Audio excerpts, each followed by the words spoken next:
News Karnataka ಫಸ್ಟ್ಗೆ ಸ್ವಾಗತ.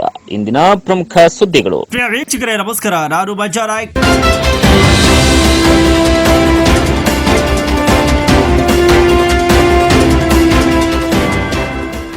ಗದಗರಲ್ಲಿ ಅಕ್ರಮ ಅಕ್ಕಿ ದಂಧೆಕೋರರ ಕಿಂಗ್ ಪಿನ್ಗಳ ಜಾಲವನ್ನ ಅಧಿಕಾರಿಗಳು ಪತ್ತೆ ಹಚ್ಚುವಲ್ಲಿ ಮುಂದಾಗುತ್ತಾರೆ ಎಂಬುದನ್ನ ಇದೀಗ ನಾವು ಕಾಣಬೇಕಾಗಿತ್ತದ ಸುದ್ದಿಯನ್ನ ಇದೀಗ ನಿಮ್ಮ ಮುಂದೆ ಇಟ್ಟಿದ್ದೇವೆ.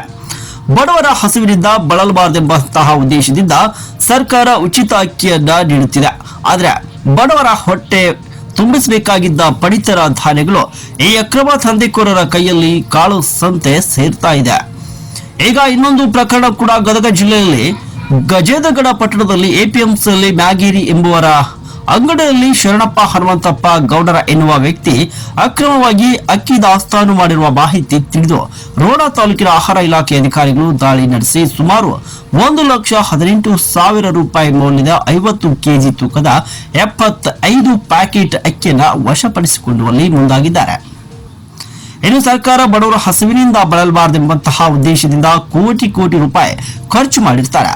ಆದ್ರೆ ಪಡಿತರ ಅಕ್ಕಿಯನ್ನ ವಿತರಿಸಲಾಗ್ತಾ ಇದೆ. ಇಂತಹ ಪಡಿತರ ಅಕ್ಕಿ ಇದೀಗ ಕಾಳಸಂತೆಯಲ್ಲಿ ಮಾರಾಟ ಆಗುತ್ತಿದೆ. ಆದ್ರೆ ಇಲ್ಲಿನ ಗದಗ ನಗರವೂ ಸೇರಿದಂತೆ ಗಜೇಂದ್ರಗಡ, ರೋಹಣ, ನರಗುಂದ ಹಾಗೂ ಮುಂಡರ್ಗಿ ಭಾಗಗಳಲ್ಲಿ ಅಕ್ರಮ ಅಕ್ಕಿ ಸಾಗಾಟ ದಂಧೆ ಎಗ್ಗಿಲ್ಲದೆ ನಡೀತಾ ಇದೆ. ಈಗ ಒಂದೊಂದೇ ಪ್ರಕರಣ ಕೂಡ ಹೊರಗೆ ಬರ್ತಾ ಇದೆ.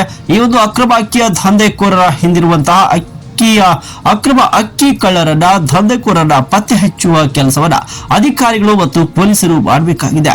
ಈ ಒಂದು ಸುದ್ದಿಯ ಮುಖಾಂತರ ನಾವು ಅದರ ಕಾದು ನೋಡಬೇಕಾಗಿದೆ.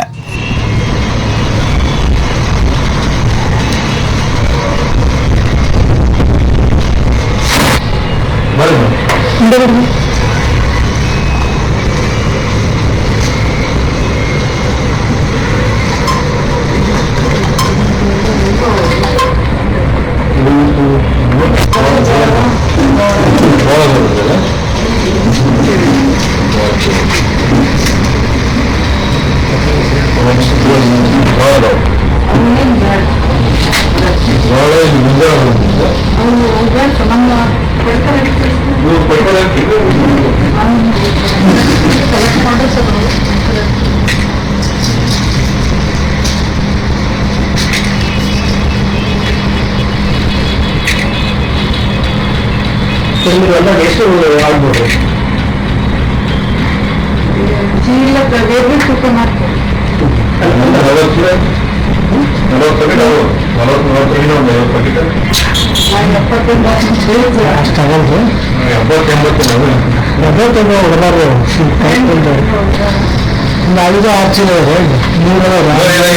ಚೀಲ